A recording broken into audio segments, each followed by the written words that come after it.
This is Jean Chengmin, curator of a museum dedicated to the unit and an expert from the Harbin Academy of Social Sciences. Over the past 16 years, Jean has been to Japan 25 times to interview Japanese veterans and record video testimonials. Unit 731 was a covert biological and chemical warfare research and development unit of the Japanese military that engaged in lethal human experimentation. Established in 1935, it served as the center of Japan's biological warfare in China and Southeast Asia during World War II. Unit 731 was notorious for experimenting on live humans in order to develop biological weapons. They injected living bodies with a variety of bacteria, including bubonic plague, cholera, typhoid, and tuberculosis. Archival data indicates that the Japanese military engaged in biological warfare in more than 20 provinces and cities across China, claiming more than 270,000 lives and infecting more than 2.37 million people with plague. Logically, bacteria should be weighed in grams, but in Unit 731, bacteria was weighed in kilograms. The quantity of bacteria it produced was enough to destroy the whole world several times over. All of that brings us to Admiral Onishi. Admiral Onishi developed the Tokatai, or the Special Attack Corps, also known as the Body Crashing Units. The Americans, of course, know them as the Kamikaze, from which they derived their names. These were the suicide pilots. Admiral Onishi is the man who codified them and turned them into a warrior cult. He approached Hirohito and he said, we're going to need dirigibles as opposed to planes or anything else that can drop tanks into the middle of these cities. And they came up with the concept of the Great Silk cover, because this is just a silk cover. All that is it covers the interior balloons. These are hydrogen peroxide balloons. Now the Americans, of course, the reason that the American airships were such a threat is because the Americans have a monopoly on the world supply of helium. So the Americans have safe ways to build dirigibles, but helium is less powerful. It gives less lift, and it's not as fast. So with hydrogen peroxide, it's much more dangerous, much more flammable. The Japanese were willing to take the risk. And because of their spirit of self-sacrifice, they were able to get higher lift like the Germans did in World War I, and they developed something the Germans didn't have. The Germans had one long, oblong body. Now, the Japanese created multiple contingency systems. You had 8 of these balloons surrounding a single large balloon in the center. All of the balloons surrounding it were subsidiary. So you had about 9 balloons, one large one in the center, 8 ones opposite it, all covered, for the sake of aerodynamics, with a single silk sheet. Now remember, the Japanese dominated the silk industry. The Japanese grew the silk, just like the Chinese. So the Americans didn't even have the materials to build this. So with all the silk the Japanese had, they were able to create these monstrosities floating in the sky. They were able to create containment containers that would be taken up by the dirigibles, and they were able to drop various things. Now this is a bomber, a disc bomber. It's much more glamorous, but it could just as easily be a containment unit to contain troops, paratroopers, ammunition, food, anything you needed, and of course, you can see it from different angles and how it's able to transport this just about anywhere, such as dropping tanks in the middle of Chinese streets. In the meantime, Hirohito himself was making use of his biological warfare knowledge in Mukden, and it was there that he headquartered Unit 731 and in Pingfang and various other complexes in Manchuria. Unit 731 was responsible for biological warfare. So they were able to test biological warfare to a great degree in China under Shiro Ishii, by developing weapons at the Pingfeng complex, testing on human beings. And the reason that they had to do this was to make certain that the biological weapons they designed were either very efficacious, something that could kill people immediately, or very slow, something that would have a low fatality ratio. Because any of the big diseases that are horrific, like Marburg, green monkey, the various other kind of hemorrhagic fevers, like Ebola.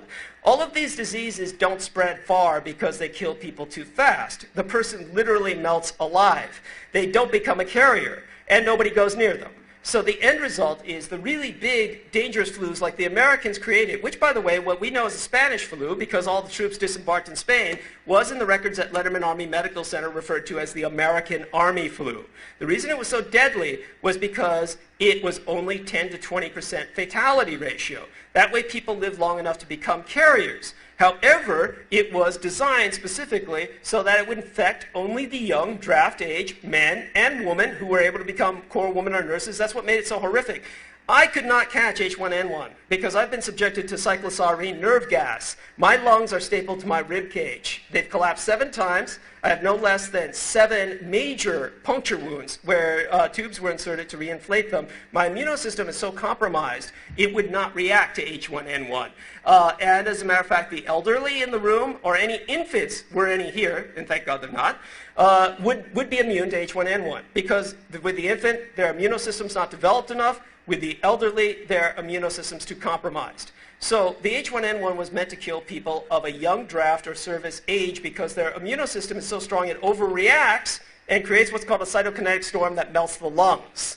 So they would kiss daddy goodbye, he'd go to work, and he would never come home. This is why the industry stopped. The Japanese were dealing with something different. They said, how do we localize this? They put it in porcelain bombs. Now, the bombs are just made out of porcelain, built all over China, manufactured by many corporations in China for the Japanese or in Korea, and of course, they contained living viruses, and they found that these porcelain ammo artillery shells, this ordnance, was best dropped early in the morning after it had been cool all night, before the sun's rays began to shine, and dropped at high altitudes, it would burst and basically deliver its viral mechanism. Now, the reason that the heat was, of course, avoided was because it kills the bacteria. Sunlight will also kill the bacteria. So all of this was studied in years of warfare with China, and of course the Japanese had the soldiers trained to use it. These dirigibles were developed to shoot those porcelain bombs out of canisters. This is how the Japanese were able to defeat armies of millions of men with thousands of samurai soldiers, because by the time they dug into these men with their samurai blades, the majority of the men, literally about 2/3 of them, would have been wiped out by plague, or terribly incapacitated. This was the secret to his winning the war in China. We always think of when the bombs were dropped on Hiroshima and Nagasaki, that ended the war. Could you just explain that a little bit about why it's not, or what we did not win the war? Yes, thank you very much for asking that. So the important thing to emphasize is that the United States, in terms of dropping those bombs, accomplished absolutely nothing of any strategic significance. And that is what they continue trying to emphasize that they did. The Americans desperately had to end the war because the Americans had been heavily involved overseas in the Atlantic. They had dedicated literally the vast majority of their manpower and their resources against the Third Reich. Only 15% of all of their wartime resources in terms of both personnel and in terms of equipment went to the Pacific. And of that 15%, an enormous amount, literally 1/3 of it, went to the islands of Alaska to dislodge the Japanese invasion of American territory in Alaska, in the Aleutian Islands chain. And so with that ongoing, the Americans were very fundamentally undermanned, and they were going to have to take all of that manpower in Europe, and they were going to have to redeploy it into Asia. And they would have to go through the Panama Canal. They would have to go through the Cape of Good Hope, I believe. I always get it confused with Cape Horn. But whatever's at the very tip of South America. They'd have to go down there if the Panama Canal was going to be destroyed. And the Japanese most thoroughly planned on destroying the Panama Canal with their Sentoku submarines, which they had developed. And Emperor Hirohito surrendered 2 of them to the United States so that the United States would know exactly what he had. So the end result was they knew he had these long-range submarines that could take out the Panama Canal, and they would be unable to redeploy all the manpower they needed to deploy in time. So they were left hanging at the end of a very long logistical line strung out in the Pacific, and by the time they reached the Japanese home islands, they were very much at the end of their rope. You see, on the very day that the Hiroshima bomb was dropped, a special War Department analysis of new Japanese divisions being mobilized reached Army Chief of Staff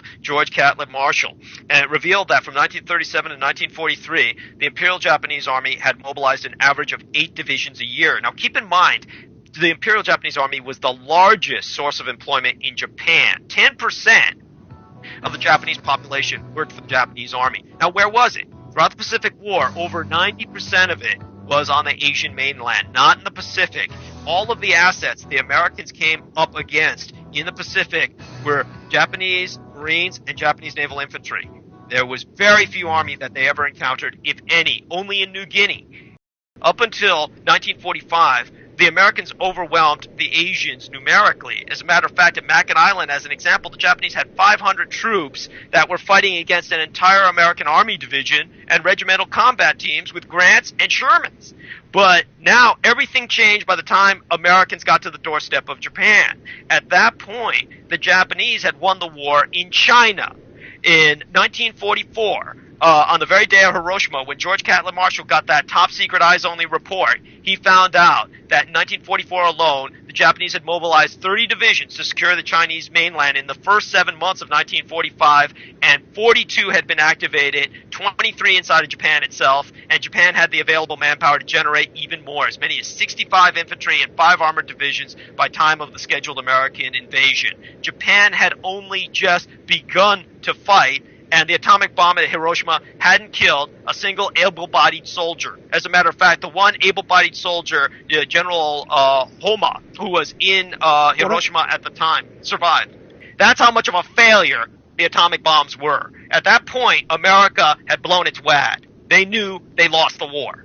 So that's why they entered into peace negotiations. I cannot overemphasize that, and I hope that puts that in some perspective so that people understand some of what I'm speaking about.